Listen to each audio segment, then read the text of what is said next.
পৰম ভক্তিভাজন মোৰ বাপুসকল আইসকল জয় জয়তে আপোনাৰ হবৰ চৰণ পংকজত সেৱা নিবেদন জনাইছোঁ।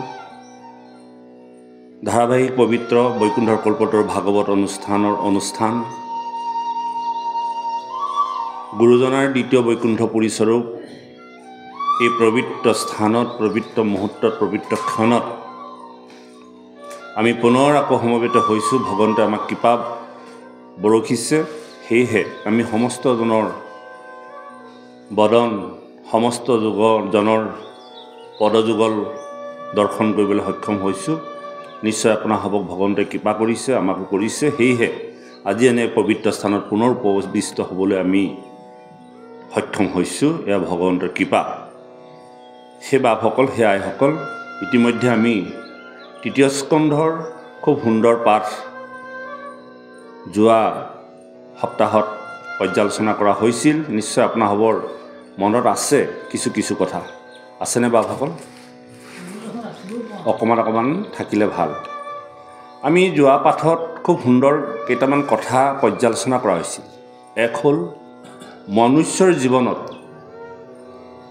বিদুৰক কোৱাৰ চলেৰে সমস্ত জীৱকুলক কৈছে যে জীৱনত দুখ আহক, যন্ত্ৰণা হওক, কি নাহক? দুৰ্গতি নাহক। দুৰ্গতি পৰিভাষা আৰু দুখ আৰু যন্ত্ৰণাৰ পৰিভাষা বেলেগ বেলেগ। জীৱনত দুখ আহিব পাৰে, আমি বিষয়ী লোক, নহয়নে বাৰু? কিন্তু দুৰ্গতিটো বৰ ভয়ানক। গতিকে দুৰ্গতি যাতে নাহক এই কথাটো আমি পৰ্যালোচনা কৰা হৈছিল। কেনেকৈ দুৰ্গতি কি বস্তু আৰু যন্ত্ৰণা আৰু দুখ কি বস্তু। সমান্তৰালভাৱে ভাগৱত শ্ৰৱণ কীৰ্তন আৰু সনাতন পৰম্পৰাত ভাগৱত ধৰ্ম ৰক্ষা কৰিবৰ কাৰণে আমি কি কৰিব লাগিব? আমি কি কৰিব লাগিব? 4 পুৰুষাৰ্থ সাধন কৰিব লাগিব। আমি 4 পুৰুষাৰ্থৰ কথা কৈছিলোঁ। ধৰ্ম, অৰ্থ, কাম, মোক্ষ। এই ধৰ্ম, অৰ্থ, কাম, মোক্ষ 4 পুৰুষাৰ্থ সাধন হ'লে মানৱী জনম সফল হয়, নহয়নে বাৰু? আৰু মানৱী জনম সফল কৰিবৰ কাৰণে 4 পুৰুষাৰ্থৰ প্ৰথম যিটো ব্যৱস্থা কি হয়? এইটো ধৰ্ম। আৰু এই ধৰ্মক ৰক্ষা কৰিবৰ কাৰণে আমি কেইটা সাধনা কৰিব লাগিব? কৈছিলোঁ 7 প্ৰকাৰ সাধনা কৰিব লাগিব, নহয় বাৰু? মনত আছে জানো? 7 প্ৰকাৰ সাধনা কৰিব লাগিব। 7 প্ৰকাৰ কি কি? সৰ্বপ্ৰথমে স্থানৰ শুদ্ধিতা লাগিব, কালৰ শুদ্ধিতা লাগিব, মন্ত্ৰৰ শুদ্ধিতা লাগিব, দেহৰ শুদ্ধিতা লাগিব, ইন্দ্ৰিয়ৰ শুদ্ধিতা লাগিব, খাদ্যৰ শুদ্ধিতা লাগিব, আৰু কি লাগিব? ভাৱনাৰ শুদ্ধিতা লাগিব, মন্ত্ৰৰ শুদ্ধিতা লাগিব। আৰু এই 7 প্ৰকাৰ সাধনা হ'লে ধৰ্ম ৰক্ষা হ'ব, নহ'লে ধৰ্ম ৰক্ষা নহয়। ধৰ্ম পালন কৰিবলৈ গ'লে সৰ্বপ্ৰথমে আমি যিডোখৰ জেগাত বহি ধৰ্ম কৰিবলৈ যাম বা ভবা হয় সেই জেগাটুকুৰাৰ পবিত্ৰতাটো আমি চাব লাগিব। পবিত্ৰ জেগাতহে পবিত্ৰ কৰ্ম হয়, স্থানৰ শুদ্ধতা। তাৰ পাছত আহিলে কি? কাল, সময়। যিকোনো সময়তে আমি ঈশ্বৰ উপাসনা নকৰোঁ। বিলক্ষণযুক্ত বা বেয়া কালত আমি ঈশ্বৰ উপাসনা কৰিব নোৱাৰোঁ আৰু কৰা নাযায়ো। আৰু তাৰ সমান্তৰালভাৱে কালৰ শুদ্ধিতা লাগিব। তাৰপাছত আমাৰ আকৌ শুদ্ধিতা কিহৰ লাগিব? দেহৰ শুদ্ধিতা। আপোনাৰ দেহটো নিৰ্মল হ'ব লাগিব, দেহটো আপুনি শুদ্ধিতা কৰিব লাগিব। দেহ শুদ্ধিতা কৰিবৰ কাৰণে গুৰুৰ বাক্য অনুসৰি আমি কি কৰিব লাগিব? চাফ চিকুণ কৰিব লাগিব। আমি দেহটো কিয় চাফ চিকুণ কৰিব লাগে? বহুলোকে কেতিয়াবা প্ৰশ্ন কৰে যে গা নোধোৱাকৈ স্নান নকৰাকৈ ঈশ্বৰ উপাসনা নহ'ব নেকি? বা ঈশ্বৰৰ নাম ল'ব নোৱাৰিম নেকি? বহুলোকে যুক্তি কৰে। আচলতে আমাৰ শৰীৰৰ 9খন দুৱাৰ আছে। 9খন দুৱাৰ উপৰিও প্ৰত্যেকডাল নোমৰ গুৰিয়ে গুৰিয়ে একোখনকৈ দুৱাৰ আছে। আৰু প্ৰত্যেক দুৱাৰেদি আমাৰ শৰীৰত বেয়া যিখিনি বস্তু ওলাই আহে থাকেনে? আমাৰ গাবিলাক দুৰ্গন্ধময় হয়, গোন্ধাই ঘামি থাকোঁ নখন দুৱাৰেদি যেনেকৈ অত্যন্ত বেয়া শক্তিবিলাক ওলাই যায় ঠিক তেনেকৈ প্ৰত্যেকডাল নোমৰ গুৰিয়ে গুৰিয়েও আমাৰ শৰীৰত উৎপন্ন হোৱা যিখিনি বেয়া বস্তু সেইখিনি ওলাই আহে আৰু ওলাই অহাৰ কাৰণে আমাৰ শৰীৰটো কি হয় দুৰ্গন্ধময় হয় আৰু অসুচি হয় তাৰ কাৰণে আমি কি কৰিব লাগিব স্নান কৰিব লাগিব স্নান কৰিহে আমি ঈশ্বৰ সেৱা ব্ৰতী হ'ব লাগিব কিয় স্নান কৰিব লাগে কথাটো বুজি পালেনে আমাৰ শৰীৰত আমাৰ দৰ্জাবিলাকে বেয়া বস্তু নিগৰিত হৈ আহে দেহ শুদ্ধি তাৰপিছত আহিলে কি ইন্দ্ৰিয় শুদ্ধি আমাৰ দশ ইন্দ্ৰিয়ৰ লগতে মনক সংযোজন কৰি একাদশ ইন্দ্ৰিয় এই একাদশ ইন্দ্ৰিয়ৰ দ্বাৰা আমাৰ মন মগজুবিলাক বেয়া কৰি ৰাখে চকুক আমি কলৈ পঠিয়াব লাগিব কাণক কলৈ গতি কৰাব লাগিব মুখক কলৈ আমি গতি কৰাব লাগিব গতিকে ইন্দ্ৰিয় শুদ্ধিতাৰ কাৰণে আমি কি কৰিব লাগিব গুৰুৰ বাক্যৰ ওচৰত গুৰুৰ ওচৰত শৰণাপন্ন হৈ সমস্ত ইন্দ্ৰিয় গুৰুৰ চৰণত সমৰ্পিত কৰি আৰু প্ৰত্যেকটো ইন্দ্ৰিয়ক আমি ঈশ্বৰমুখী কৰিব লাগে চকুৱে ঈশ্বৰৰ ৰূপ দৰ্শন কৰিব লাগে কাণেৰে ঈশ্বৰৰ কথা শুনিব লাগে মুখেৰে ঈশ্বৰৰ নাম গাব লাগে জিভাই ঈশ্বৰৰ ওচৰত অৰ্পিত প্ৰসাদ তৃপ্তি ল'ব লাগে হাত দুখনে ঈশ্বৰ কৰ্ম কৰিব লাগে ভৰিয়ে ঈশ্বৰৰ গৃহলৈ যাব লাগে আৰু মস্তকত আমি কি কৰিব লাগে গুৰুৰ নিৰ্মালী ধাৰণ কৰিব লাগে এয়া হ'ল ইন্দ্ৰিয় শুদ্ধি তাৰপিছত আহিলে মন্ত্ৰ শুদ্ধি মন্ত্ৰ শুদ্ধি বুলি ক'বলৈ যাতে আপোনালোকক কোৱা হৈছিল যে মন্ত্ৰ মানে বাক্য বাক্যই মন্ত্ৰ বাক্য নামৰ যি অস্ত্ৰ এই অস্ত্ৰ অত্যন্ত তীক্ষ্ণ জানে বাৰু আমি যেনেকৈ এখন তৰোৱাল বা কটাৰী ধৰাই পেলাই যেনেকৈ কৰ্মৰ কাৰণে উপযোগী কৰি তোলোঁ ঠিক তেনেধৰণে গুৰুৰ ওচৰৰ পৰা যি বাক্য গ্ৰহণ কৰি অনা হয় সেই বাক্য আমি প্ৰত্যেক দিনে ক'ত ধৰাব লাগিব আমাৰ বাস্তৱিক জীৱনৰ দা কটাৰীবিলাক শিলত ধৰাওঁ আৰু শিলত ধৰালে চোকা হয় কিন্তু গুৰুৰ ওচৰৰ পৰা যি পাত অস্ত্ৰ আনিম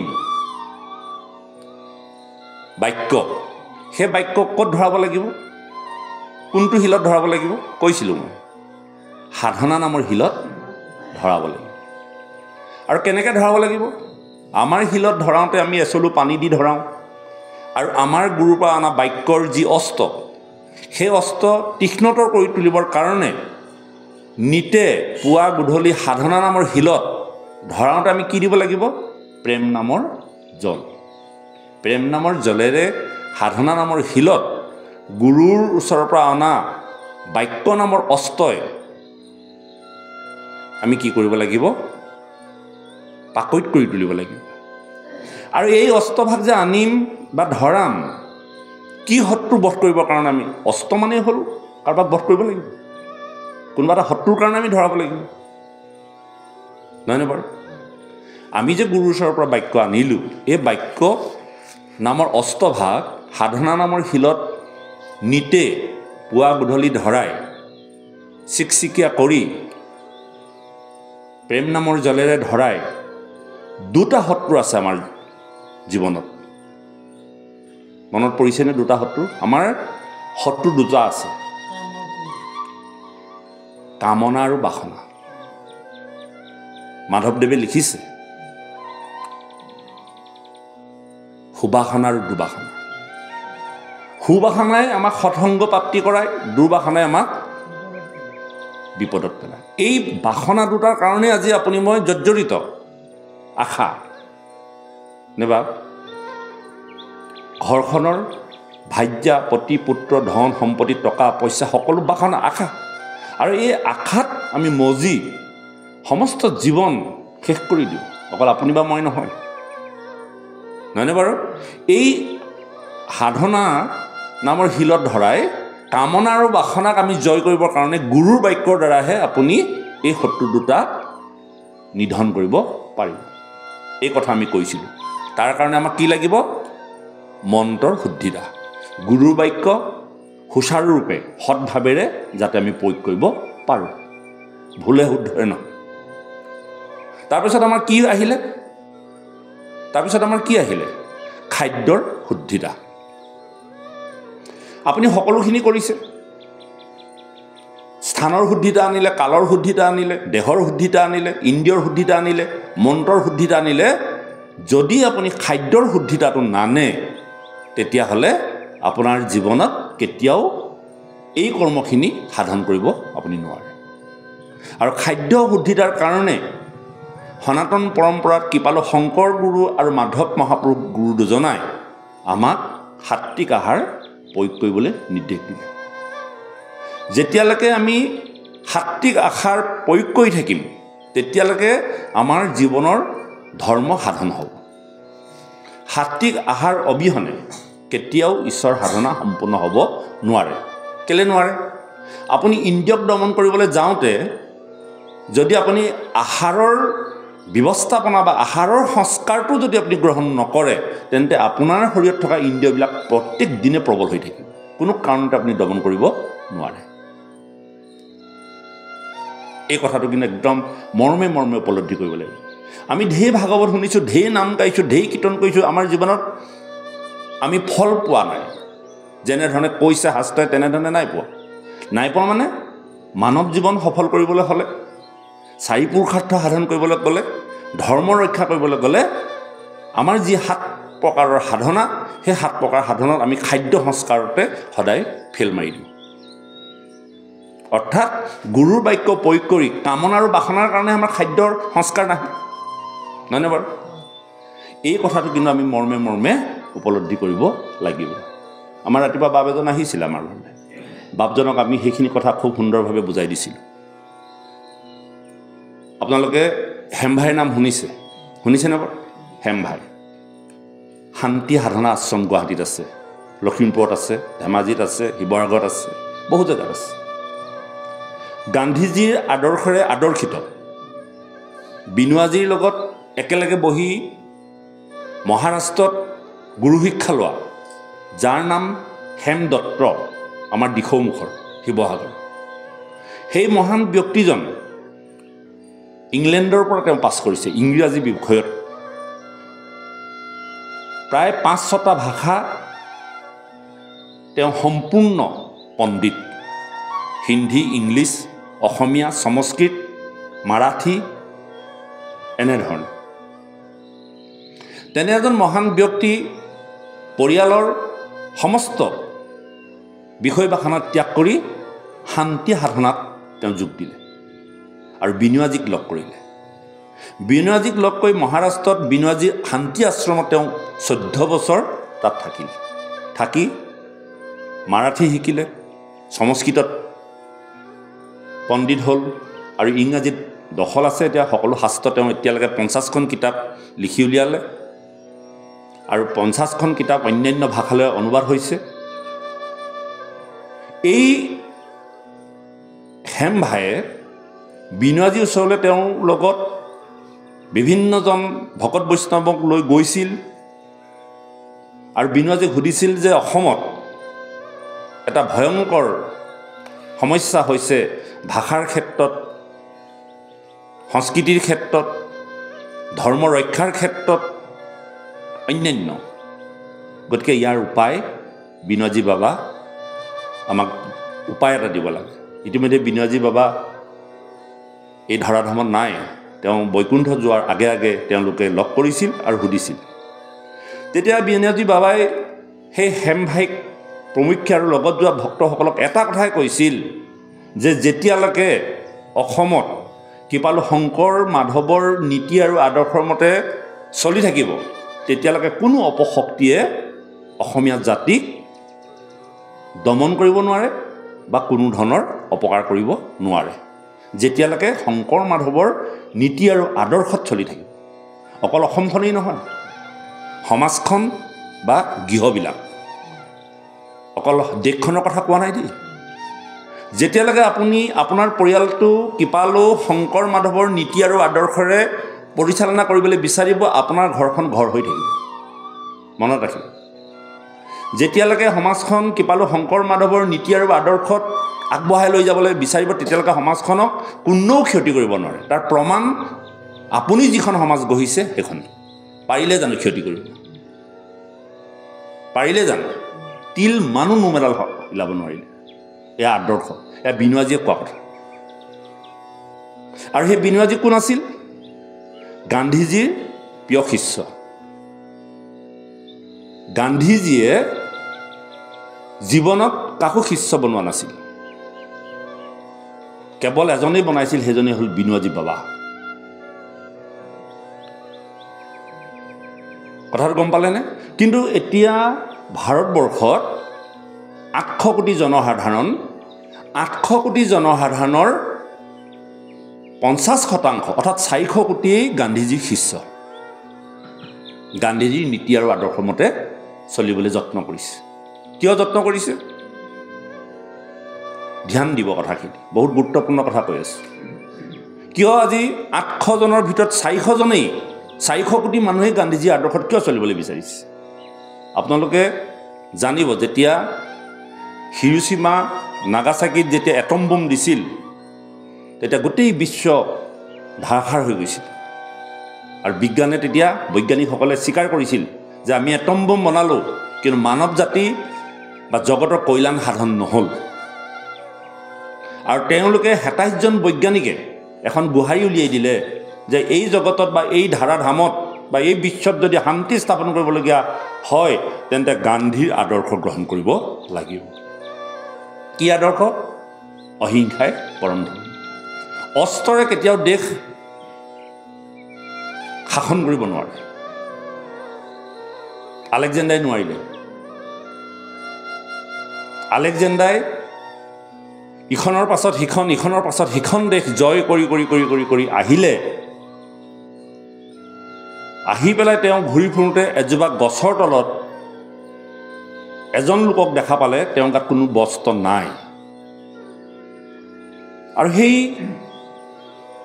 লোকজনক সেই সাধুজনক সুধিলে যে তোমাৰ গাত বস্ত্ৰ নাই ইমান হাড় কঁপোৱা ঠাণ্ডা খাদ্যৰো তোমাৰ লগত কোনো যোগাৰ নাই কিন্তু তোমাৰ মনত ইমান প্ৰশান্তি ইমান আনন্দ কিয় আমিতো বহুত দেশ জয় কৰিছোঁ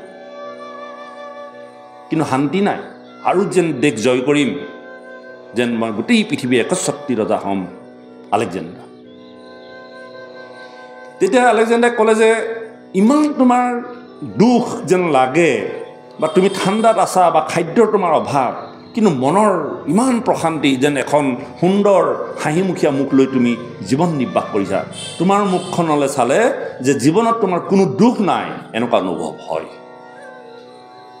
তুমি কোন আচলতে তেতিয়া তেওঁ ক'লে যে জীৱনৰ আমি দুখ পাবলগীয়া মূল বস্তুটোৱে হ'ল যেতিয়ালৈকে আমাৰ আশাৰ বাসনা থাকিব তেতিয়ালৈকে আমি সদায় দুখী পালে নাপায় নাপালে পায় অৰ্থটো কি পালে নাপায় আৰু নাপালে পায় জীৱনত আপুনি ধন পালে ভাজ্যা পালে সতী সন্তান পালে ঐশ্বৰ্য বিভূতি পালে সন্মান পালে কিন্তু ঈশ্বৰ নাপালে সম্ভৱ হ'বনে আপোনাৰ জীৱন সফল হ'লনে কিন্তু আপুনি ধন নাই ভাজ্যা নাই সতী সন্তান নাই এটা থাকিবলৈ ঘৰ নাই কিন্তু ঈশ্বৰ দৰ্শন হৈছে তাতকৈ লাগে নেকি বা এই জীৱনত ঈশ্বৰ দৰ্শন কৰিব পৰা যিটো শক্তি বা যিটো প্ৰাপ্তি এইটো যদি কোনোবাই পাই গৈছে তেওঁ বাৰু জীৱনত একো নালাগে তেওঁ মানৱ জীৱন সফল হৈ গৈছে